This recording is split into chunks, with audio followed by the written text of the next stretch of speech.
Assalamualaikum warahmatullahi wabarakatuh. Kembali lagi di RMB Mistis. Dan pada video kali ini, portal RMB akan menceritakan kisah pinggir kota dalam kemasan cerita misteri. Cerita kali ini saya akan melanjutkan cerita yang tadi, cerita yang berjudul Ritual Tumbal Tali Perawan bagian ketiga. Cerita ini ditulis oleh Mbak Nafila. Lalu seperti apa kisah selengkapnya? Langsung saja dan selamat mendengarkan.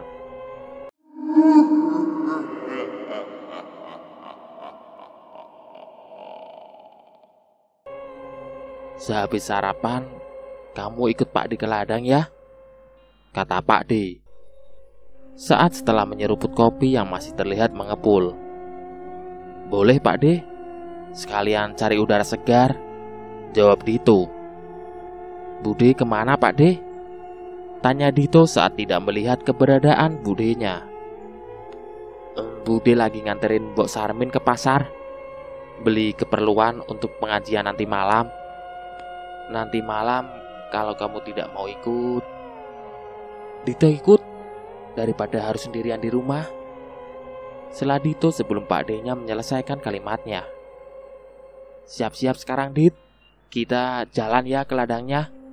Sekalian olahraga kamu, ucap Pak D tersenyum saat melihat Dito hendak mengambil kunci motor yang tergantung di dinding dekat meja TV. Semalam Dito juga sudah olahraga Pak D. Sungguh Dito tidak terima dengan ucapan yang terlontar dari bibir pria parubaya itu. Ya udah, Bu, aku pamit ke kebun. Nanti kalau ada apa-apa langsung kabari ya, ujar Pak D sambil mencium tangan nenek. Segera Dito juga melakukan hal yang sama. Mereka berdua berjalan menuju ladang. Beberapa warga yang mereka temui tersenyum ramah. Bahkan ada yang sengaja menghentikan mereka hanya untuk sekedar menanyakan siapa Dito. Dari sini sampai ujung sana, dekat dengan hutan itu, kebun milik kakekmu.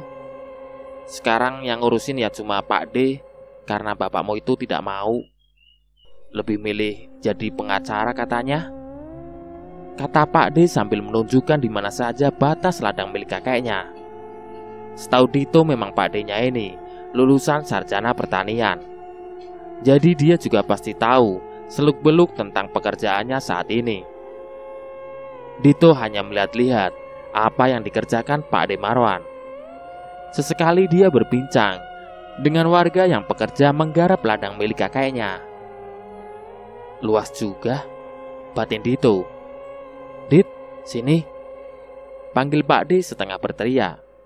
Dito melihat ia sedang duduk di saung bersama seorang laki-laki yang Dito kenali sebagai pria yang menyuruhnya pulang saat berada di rumah Mbok Sarmin. Kenalin, ini Dit, Kang Amar, kata Pak D sambil memperkenalkan sosok Kang Amar kepada Dito. Kang Amar sendiri memiliki perawakan tinggi kekar, kulit khas orang pegunungan, garis muka tegas dan memiliki karisma. Kang, sapa Dito. Terakhir kali lihat kamu masih SD, sekarang sudah besar. Gimana kabar Gunawan di kota? Ucap Kang Amar. Setelah itu mereka bertiga membicarakan hal-hal yang remeh. Baru Dito tahu kalau memang dulu ayahnya juga merupakan anak yang badung di desa ini. Siang semakin terik. Beberapa kali Dito mengipasi kepalanya dengan topi yang ia kenakan. Pak D dan Kang Amar sekarang sedang berjalan tidak jauh dari saung tempat Dito berteduh. Dit, kita pulang sekarang. Jenazah Ningsih sudah dibawa ke rumahnya, ujar Pak D terlihat buru-buru. Dito hanya bisa menurut dan segera mengikuti Pak D-nya dan Kang Amar. Sesampainya di rumah Mbok Sarmin, sudah banyak warga yang bergerombol. Beberapa sedang menyiapkan kursi, dan sebagian lainnya bergegas menuju pemakaman untuk membuat liang lahat bagi Ningsih. Jangan jauh-jauh dari Pak D, ucap Pak D-nya sambil menyeret Dito untuk dekat-dekat dengannya. Entah kenapa, semenjak kejadian semalam, Dito merasa Pak D Marwanto selalu berusaha agar Dito tidak lepas dari pengamatannya. "Pak Kades," sapa Pak D saat sudah duduk di sebelah orang nomor 1 di desanya itu. Beda sekali dengan nada pembicaraan yang Dito dengar semalam. Kini Pak D sedang berbicara dengan pemimpinnya, bukan dengan teman sebayanya. Mar, dari mana?" jawab Pak Kades tersenyum. "Setelah pemakaman, kalian datang ke rumah ya," lanjutnya lirih yang hanya bisa didengar oleh mereka bertiga. Prosesi pemakaman Ningsih berlangsung dengan cepat. Jarak antara rumah dan kuburan tidak terlampau jauh. Sebelum prosesi pemakaman dimulai, Dito sengaja membantu warga desa untuk menyiapkan segala sesuatunya. Beberapa kali dia melewati tempat di mana jasad Ningsih ditemukan. Mungkin ini hanya perasaannya saja, tapi tiap kali dia melintas, bau amis selalu tercium olehnya. Jasad Ningsih sudah selesai dikuburkan. Tidak ada sesuatu yang terjadi saat prosesi pemakaman. Hanya Mbok Sarmin yang terus-menerus menangis dan pingsan beberapa kali. Wajar, pikir Dito, karena ditinggal anak semata wayangnya. Orang tua mana yang tidak sedih saat melihat anaknya pergi mendahuluinya? "Dito ikut ke rumah Pak Kades, Pak D?" tanya Dito lirih saat mereka semua berjalan kembali dari pemakaman. "Iya, ikut saja," ucap Pak D yang kini berjalan mendahului Dito. Sesampainya di rumah Pak Kades, nampak sudah ada beberapa orang, termasuk Kang Amar dan sosok yang pernah Dito temui sebelumnya. "Arif?" ucap Dito sedikit kaget. Tidak menyangka kalau dia akan dipertemukan lagi oleh orang yang menurutnya asik, tapi sedikit aneh. "Loh, kalian saling kenal?" kata Pak Priyanto keheranan. "Ini pemuda yang Arif ceritakan, Pak," ucap Arif tersenyum sambil menyalami Dito dan Pak D Marwanto, seolah keberadaan mereka tidak layak menjadi konsumsi publik. Pak Priyanto mengiring mereka untuk duduk di teras belakang rumahnya. Seteko kopi dan makanan ringan juga sudah tersaji. Tak luput sebelum mereka masuk, semua orang diwajibkan untuk membersihkan diri dahulu. Mengingat di rumah itu ada seorang balita, khawatir jika ada sawan yang menempel dari kuburan. "Jadi, Mbok Sarmin sudah mengetahui penyebab kematian Ningsih?" tanya Pak Amar. Seketika atmosfer yang berada di ruangan itu berubah. Yang awalnya santai, penuh dengan gurauan, kini semua menatap Pak Amar dengan sungguh-sungguh. "Sudah, tadi saat aku berada di rumahnya, aku meminta Mbok Sarmin dan Nek Harjo untuk berbicara sebentar," ucap Pak Priyanto. Terlihat asap dari rokok yang ia hisap keluar dari bibir dan hidungnya. "Jadi, apa penyebab kematian Ningsih? Apakah benar dia bunuh diri?" tanya Pak Amar. "Tidak, penyebab kematiannya memang gantung diri, tapi ada faktor lain yang membuatnya meninggal. Ada seseorang yang memaksa janinnya keluar dan membawa ari-ari si jabang bayi," ucap Pak Priyanto dengan menutup matanya. Dito yang mendengar hal itu merasa merinding hebat. Bulu kuduknya tiba-tiba berdiri, mengingat setan Ningsih yang ia temui tadi malam. Biadab, orang yang melakukan itu sudah tidak bisa dikatakan lagi sebagai manusia, geram Pak D mendengar penuturan Pak Kades. Sekarang masalahnya bukan di situ. Pelaku ini memang bukan lagi manusia, tapi iblis yang menyerupai manusia. Kalau kita membiarkan orang ini berkeliaran, kejadian itu akan terulang kembali. Ingat, 3-4 bulan setelah kematian Asih, ada korban selanjutnya dengan kondisi yang sama, walau kondisinya jasadnya terbilang jauh lebih baik, ujar Pak Priyanto serius. Dito hanya diam, mengamati orang-orang di sekitarnya. Kalau memang ini pertemuan rahasia, agar tidak menghebohkan warga.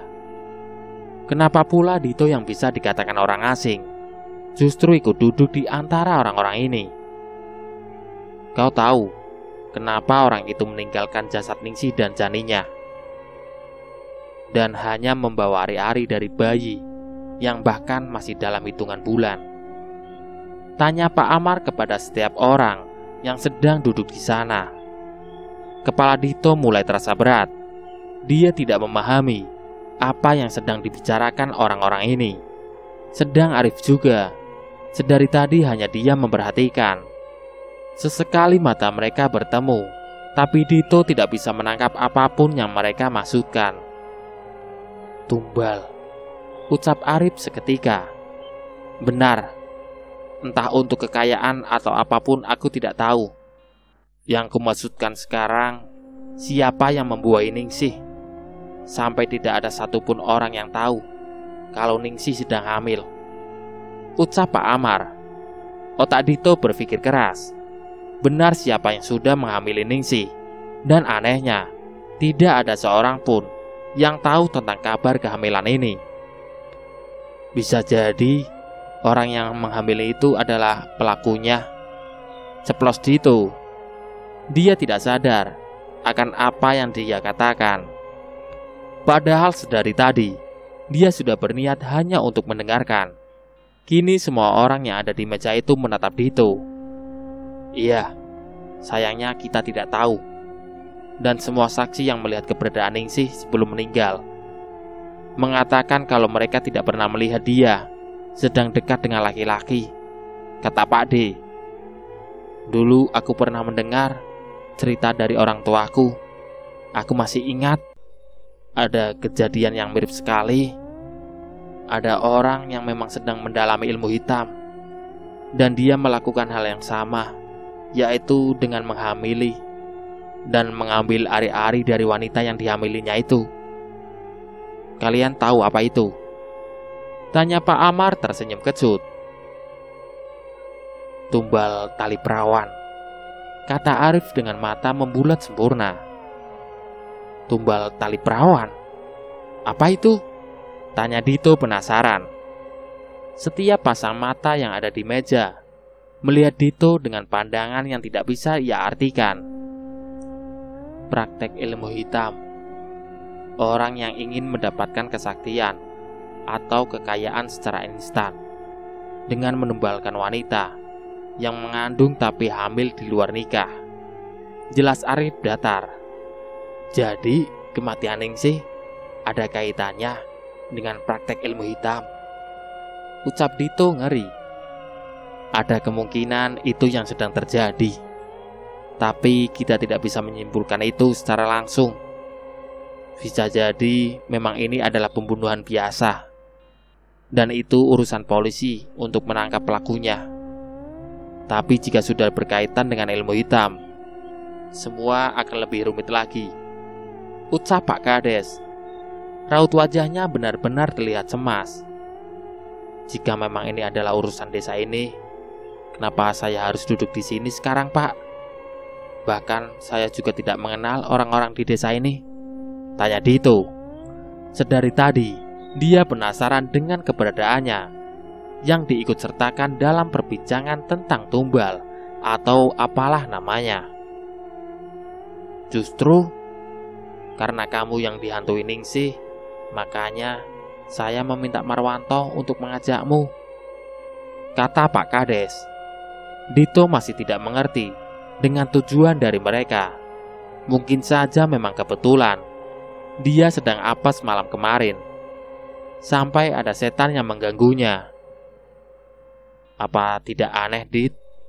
Kamu baru sehari bertemu Ningsih, lalu dia menemuimu dan meminta tolong, ucap Pak Amar. Ya mungkin saja memang Dito lagi apes, sanggah Dito yang masih menyangkal kalau dia ada kaitannya dengan semua ini. Dan ada puluhan orang di desa ini yang dia kenal. Lantas dia malah memilih orang yang baru saja dia kenal begitu?" kata Pak Amar mengejek. Benar juga, ada puluhan orang yang Ningsih kenal. Tetapi kenapa malah menemui Dito untuk meminta tolong? Paham sekarang? Ada orang yang sedang mengincarmu. Aku harap diriku salah. Tapi kalau benar, teror dari Ningsih tidak akan berhenti dalam satu malam, ucap Pak Amar melihat Dito lekat-lekat. Sedangkan Dito, dia hanya terdiam ngeri dengan apa yang diucapkan oleh Pak Amar. Saat memandang Pak D-nya pun, dia juga tidak mendapat jawaban sama sekali.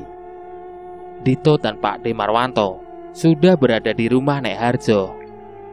Setelah selesai membicarakan tentang kematian Ningsih, mereka segera pamit untuk pulang. Terlebih memang langit sudah mengabu. Tidak baik untuk keluar malam-malam di waktu seperti ini. "Dit," ucap Pak D, tengah berdiri di ambang pintu kamar Dito. "Iya Pak D," jawab Dito, yang langsung duduk dari pembaringannya. Pak D berjalan masuk ke kamar dan membuka jendela yang sedari tadi Dito tutup. Udara dingin langsung terasa menyeruak, membuat tubuh Dito bergidik. Saat Dito melihat keluar, ada sedikit kerisauan dalam batin Dito. Desa itu tampak benar-benar sepi dan mencekam, ditambah kabut tipis yang sudah mulai turun. Tiba-tiba saja dia merasa kangen dengan ayah, ibu, dan Nisa. Jangan sampai orang rumah tahu soal apa yang kita bicarakan tadi di rumah Priyanto, Dit, kata Pak D, menoleh menatap Dito. "Tidak Pak D, Dito belum cerita apapun dengan siapapun." "Pak D tahu apa yang kamu pikirkan, tapi percuma saja jika kamu kembali ke kota. Kalau memang benar ada orang yang sedang mengincarmu, justru malah bahaya jika sekarang kamu jauh dari Pak D dan yang lainnya," lanjut Pak D yang sudah kembali menatap keluar. "Tapi kenapa mereka mengincar Dito Pak D?" tanya Dito bingung. Jelas sekali Dito kebingungan, walau bisa dibilang dirinya berakar dari desa ini. Akan tetapi sudah lama sekali Dito berkunjung. Jangankan mencari masalah, kenal dengan orang desa saja tidak. Tenanglah, Pak D dan yang lainnya juga sedang mencari tahu. Semoga benar tidak ada hubungan antara kematian Ningsih dan juga kedatanganmu di desa ini, ucapnya sambil berlalu, meninggalkan Dito dalam kegalauan. Beranjak, Dito mengambil rokok dan segera membakarnya. Ingin rasanya mengumpat, niat hati berharap bisa melupakan Dinda. Malah sekarang dia harus bermain-main dengan sesuatu yang sama sekali tidak diketahuinya. Semuanya berputar di kepala Dito. Dinda, Ningsih, Tumbal, ilmu hitam. "Ah, bodoh amat dengan itu semua," ucapnya jengkel. Tidak mau melihat sesuatu yang membuat sakit jantung. Bergegas Dito menutup kembali jendela kamarnya. Entah berapa lama Dito duduk termenung. Berbatang-batang rokok sudah ia bakar, berharap bisa menenangkan pikirannya. Seret. Dito terdiam mematung. Ia mendengarkan dengan cermat. Jelas sekali, baru saja ada sesuatu yang bergerak di luar kamarnya. Ketakutan kembali menjalar di dalam diri Dito. Meski tidak tahu pasti apa yang sedang bergerak di luar, tetap saja bayangan-bayangan mengerikan muncul di pikiran Dito. Srek. Kembali lagi suara itu muncul. Kini malah diikuti dengan bau yang sedikit menyengat. Mengendus-endus Dito mengingat-ingat di mana dia pernah mencium bau ini. Sepersekian detik, dia belum menyadari. Dek. Dito ingat, detak jantungnya tiba-tiba saja berdebar kencang. Matanya membulat ketakutan. Ini bau amis yang dia temui saat berada di rumah Ningsih. Bau amis darah yang bercampur dengan tanah. Jantungnya tiba-tiba berdebar semakin keras. Sampai-sampai suara detakannya mencapai telinga Dito. Buru-buru Dito beranjak dan segera membaringkan tubuhnya di atas kasur. Disabetnya handset yang ada di meja dan segera dipasang di telinga.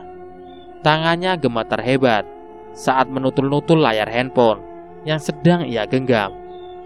Mencari ketenangan, Dito lebih memilih untuk mendengarkan ayat-ayat Al-Quran. Duk, duk, duk. Dito tersentak. Kamarnya benar-benar gelap. Sejenak dia tidak bisa melihat apapun di sekitarnya. Butuh waktu beberapa detik untuk membiasakan penglihatannya dalam kegelapan yang tidak wajar. Serk. Dito menoleh dengan cepat. Ada sesuatu di ujung kamarnya. Seorang pria yang sedang berdiri. Dito tidak melihat siapa sosok itu. Kegelapan di kamarnya setengah membuat dirinya buta. Dito mencoba mengedip-edipkan matanya dan menguceknya beberapa kali, berharap apa yang dia lihat hanya sebuah bayangan dari perabot kamar tidurnya. Srek. Dito kembali tersentak. Sosok itu berjalan sangat pelan sekali. Nafas Dito mulai memburu. Tubuhnya gemetar. Siapa kamu? Ucapnya terbata. Sosok itu terus berjalan pelan. Ada sesuatu yang mengikuti setiap pergerakannya. Bodohnya bukannya berlari, tapi bagai terpana. Justru Dito malah terus memperhatikan sosok itu. Tep. Lampu kamar tiba-tiba saja menyala. Dalam sekejap Dito mengedip. Namun sosok yang tadi ada di depannya sudah hilang bagai tertiup angin. Celingkukan Dito tidak mendapati apapun di dalam kamarnya. Mungkin cuma halusinasiku, ucapnya sambil menyeka keringat yang muncul di dahinya. Menghela nafas panjang, Dito kembali berbaring. Mas. Dengan cepat Dito menengokkan kepalanya ke arah kanan. Wajah pucat itu benar-benar dekat sekali dengan muka Dito. Terasa sekali hembusan nafas yang muncul dari kedua hidung wanita itu. Mas, tolong aku, ucap Ningsih lirih. Dito hanya bisa menatap syok. Mulut dan tubuhnya terkunci rapat. Dito sama sekali tidak bisa bergerak. Mas, tolong aku. Mas, tolong aku, teriak Ningsih. Bau yang muncul berasal dari mulutnya benar-benar busuk dan memuakan. Dito tiba-tiba saja bisa bergerak. Dia langsung melompat hingga terjatuh di pinggiran depan. Ningsih masih ada di depannya. Kini ia sudah berdiri. Muka pucatnya dengan darah segar yang mengalir dari selangkangannya membuat spray kasur Dito menjadi merah gelap. Pergi! Pergi! Teriak Dito. Dito tersentak bangun. Tubuhnya benar-benar basah oleh keringat. Mimpi yang barusan dia alami benar-benar terasa nyata. Nafasnya begitu cepat, seperti baru saja berlari ratusan meter. Astagfirullah, ada apa ini sebenarnya?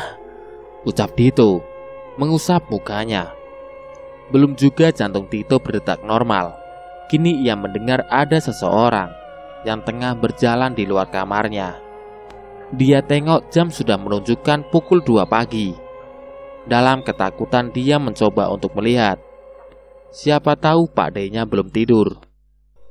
Jadi dia bisa meminta Pak D Marwanto untuk menemaninya tidur malam ini.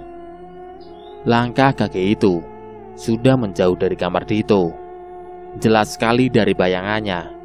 Dia sedang menuju ke arah dapur. Dito membuka pintu kamarnya. Saat melihat ke ruang tengah, ternyata Dito mendapati Pak D-nya sedang tertidur pulas. Rasa takut kembali menghantui batinnya. Namun dia juga merasa penasaran. Apalagi kantong kemihnya juga terasa penuh sekali. Sekalian ke kamar mandi, pikir Dito. Dito berjalan ke arah dapur. Sekali lagi, saat sudah sampai di ambang pintu, Dito tercengang mendapati ternyata suara langkah kaki itu berasal dari budenya. Mengendap-endap, Dito mengikuti dan mengintip dari pintu yang sedikit terbuka. Dilihatnya Bude Ija sedang berjalan menuju ke arah desa. "Bude, mau kemana?" ucap Dito penasaran. Pagi telah datang. Sinar matahari sudah menampakkan dirinya, menembus kabut yang semalaman menyelimuti desa Renggono. Dito terbangun dengan badan pegal semua. Dia baru bisa tidur saat azan subuh berkumandang. Mengucek mata dan menggeliat, melihat ke arah jam dinding. Ternyata jam sudah menunjukkan pukul 7 pagi. "Baru bangun, Dit? Sarapan dulu," ucap Bude. Saat melihat Dito keluar kamar, teringat kejadian semalam. Dito memperhatikan budenya. Tidak ada sesuatu yang aneh dari penampilan Bude Ija. Perilakunya pun masih sama. Lantas, apa yang sedang dilakukan oleh wanita ini? Batin Dito. "Iya, Bude. Nenek kemana?" tanya Dito mencari keberadaan neneknya. "Ibu sama Mbok Sarmin sudah sedari tadi keluar rumah, mau jalan pagi katanya," ucap Bude. Sambil meneruskan kegiatannya menyapu, Dito berjalan menuju ke arah dapur. Seperti sebuah rutinitas, Pak D Marwanto tengah duduk di atas amben, lengkap dengan secangkir kopi, singkong rebus, dan sebatang rokok yang menyala di atas asbak. Dit, sini," pinta Pak D menggeser tubuhnya dan menuangkan secangkir kopi. Dito menengok ke arah pintu dapur yang menghubungkan dengan ruang tengah. Merasa tidak ada orang lain selain mereka, Dito buru-buru menceritakan apa yang dia mimpikan semalam. Namun tidak dengan kejadian saat melihat budenya pergi keluar rumah pada pukul 2 dini hari. Pak D Marwanto dengan seksama mendengarkan cerita Dito. Sesekali dia mengerutkan dahinya. Pak D Marwanto menghela napas panjang. Jelas sekali ada rasa khawatir dan penasaran yang muncul di wajahnya yang sudah berkeriput di beberapa bagian. "Setelah ini kamu mandi dan ikut Pak D ke ladang ya. Di sana kita bisa bicara lebih bebas. Pak D takut kalau ada yang mendengar kamu diteror Ningsih. Terlebih jika Mbok Sarmin sampai tahu, pasti kepikiran. Kasihan dia sudah tua," lanjutnya. Dito yang paham akan maksud dari perkataan Pak D-nya. Dia semakin yakin ada sesuatu yang sedang tidak beres dengan dirinya dan kematian Ningsih. Aneh sekali, 2 hari berturut-turut dia mendapatkan teror dari setan Ningsih. Mereka berdua kini tengah berjalan menyusuri jalanan kampung. Suasana yang masih tergolong pagi sebenarnya memanjakan paru-paru Dito. Sempat beberapa kali mereka berpapasan dengan warga desa. Sepintas Dito memperhatikan ekspresi yang muncul, namun hampir semua sama, dan tidak ada yang membicarakan perihal kematian Ningsih yang ganjil. Sesampainya di ladang, Pak D Marwanto langsung berjalan ke arah tengah, sedang Dito memilih untuk duduk di saung. Beberapa kali dia melihat Pak D-nya menunjuk-nunjuk dan berbicara dengan warga yang bekerja di ladang milik neneknya. Udara yang segar membuat Dito terbuai. Sesekali dia memejamkan matanya, memikirkan masalah pribadinya yang berujung pada sosok Dinda. "Dit," hampir saja Dito terjatuh. Suara sapaan Arif membuat dirinya terlonjak, sampai kopi yang ada di sampingnya tumpah. "Kenapa kamu? Habis diliatin setan lagi?" ucap Arif tertawa. "Kamu, Rip, ngapain kamu di sini?" kata Dito sambil menggosok-gosokkan tangan di atas jantungnya. "Jalan-jalan pagi, Dit," habis ngantar Pak Prianto ke kantor kepala desa. Jadi gimana semalam? Didatangi wanita itu lagi?" kata Arif. "Heran aku, Rif. Semalam Ningsih datang lagi, cuma lewat mimpi. Tapi sebelumnya aku mendengar suara-suara. Ada orang berjalan dan bau amis yang begitu menyengat. Jelas Dito." Arif diam, memperhatikan Dito sejenak. Sekilas Dito melihat sorot matanya yang tampak kosong dan menerawang. "Ya, sepertinya benar dugaanku," ucap Arif, memalingkan kepalanya dari Dito dan melihat jauh ke depan. "Dugaan apa?" tanya Dito penasaran. "Semalam aku mencoba meminta petunjuk, dan benar saja memang ada orang yang sengaja mengirimmu demit," kata Arif. Bulu kuduk Dito meremang. Ada kejengkelan yang muncul di dalam hatinya. Tapi dia juga tidak bisa langsung menerima pernyataan dari Arif. Tanpa adanya bukti, Dito terdiam, tidak tahu harus mengatakan apa. Ingin rasanya dia berucap, "Apa ada bukti?" Tapi dia urungkan, takut menyinggung perasaan Arif.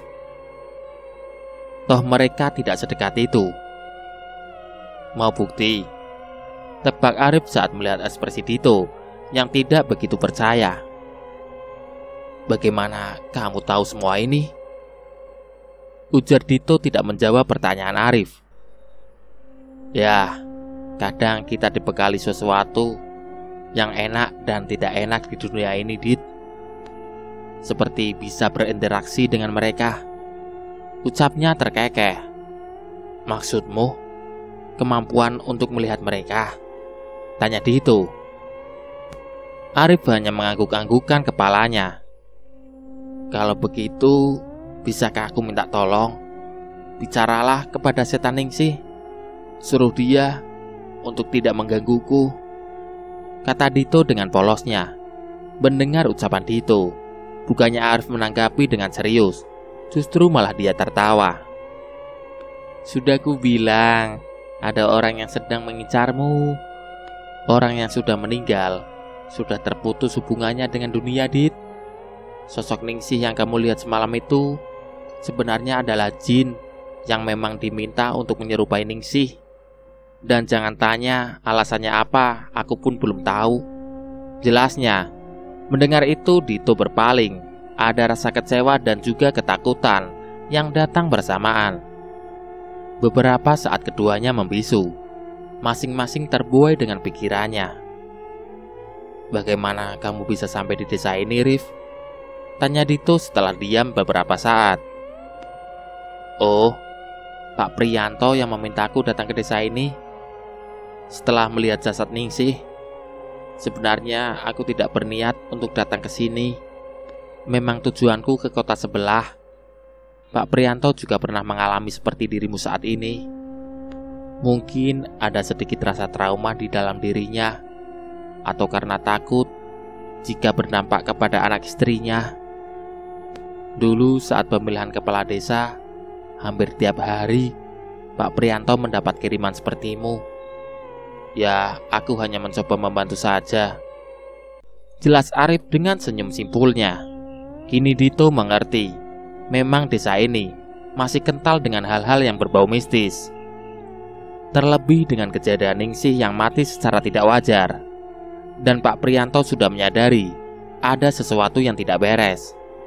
Makanya dia memberitahu Pak D. Marwanto dan Pak Amar serta Arif. "Kalau lihat, Dit," kata Arif menuju ke arah warga desa yang tengah berkebun. "Iya. Kenapa mereka terlihat begitu tenang? Sedang dirimu yang bukan warga desa ini malah justru mendapatkan teror dari Ningsih?" tanya Arif dengan senyuman yang menurut Dito penuh dengan misteri. Portal RMB.